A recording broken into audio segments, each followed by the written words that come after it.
everybody, it's Mara Allard of Wind, Water, and Wisdom. I thought I'd tell you a little bit about a feng shui consultation I had recently.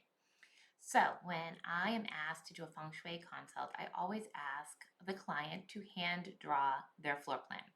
That's how I was taught, and the reason for that is when you draw something, it is your energy drawing it. And it shows a lot to me. First of all, I can feel into the energy, but it shows a lot to me what you put on the paper. For example, if you actually are drawing out your windows, your doors, and your furniture, you're probably a pretty grounded, solid person. But actually, when I was getting certified, my furniture was all floating and showing that I wasn't grounded. So there's that too. But I recently had a floor plan that I received for a 3-level home, and the client had drawn no windows, no doors, and no furniture on all 3 floors. In fact, even like the dining room was missing. If there was anything, there would be words that would just say kitchen or couch or TV, but there was no real definition of the space, which immediately made me feel in my body unsettled. I felt like the space feels very unsettled to me. So much so that I wanted to look up when they purchased the house. And I was like, it's been 4 years. They should be feeling settled. Like, it had been a few months. Even the first year can be a transition. But 4 years, you should probably feeling settled in your space. So when I went out on the consultation, sure enough, these people were not settled. They still had art all over the place that was not hung on walls. They had lamps they were on the floor that they hadn't put on tables. There was still some unpacking that wasn't done. None of the rooms felt very finished or pulled together. And so I asked her, do you feel unsettled? And yes, that was the answer. Overwhelmingly, yes. I do not feel at home here. I do not feel settled here.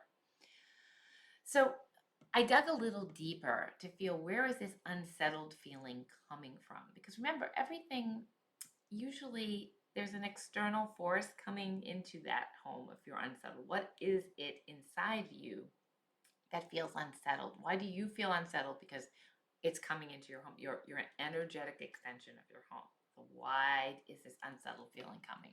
Well, through conversation, I was able to find out that they had lived in different places. They had lived overseas and they had lived on the West Coast as well. And this home was on the East Coast.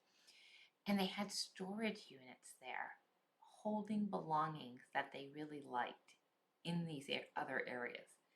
It's leaking energy. So no wonder they didn't feel settled. They had furniture and belongings and things that they missed in other places in the world. So my advice immediately was, if they had the means to close those storage units, to ship the items that they absolutely needed, loved, and adored only to them. Gift, donate, sell everything else and close those units, because you want all your energy in one place. If you have various homes that you use, that's different. This was like they no longer lived in those places. They had no residences in these places. They just had items. Their items, their energy was scattered, leaving them feeling unsettled and not being able to settle into their own home.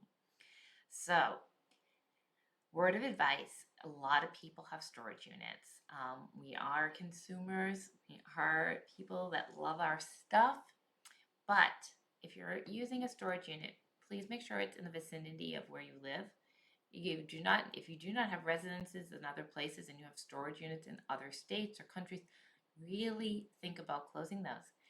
But what do you put in your storage unit? There's things that should be in your storage unit you should love and want them in your life for some reason or another. They can have monetary value, like a collection that you don't have a place to store. It could be seasonal, because some people don't have space for holiday decorations or seasonal items. And if you have children, it could be things that you want to hold on to because you might be having more children, but you don't have space for them in your home right now because your current child or children have outgrown them. Other than that, you really shouldn't need storage units to just hold stuff that doesn't fit in your home, because what should be in your home is what you love and want and enjoy. And if it's in a storage unit, you probably don't love, want, or enjoy it unless it's of the reasons I gave you before. So think about if you have a storage unit. Also think about your space and does it feel settled? And if it doesn't feel settled, why? We need to start looking at why do you feel unsettled in your space. Have a great day.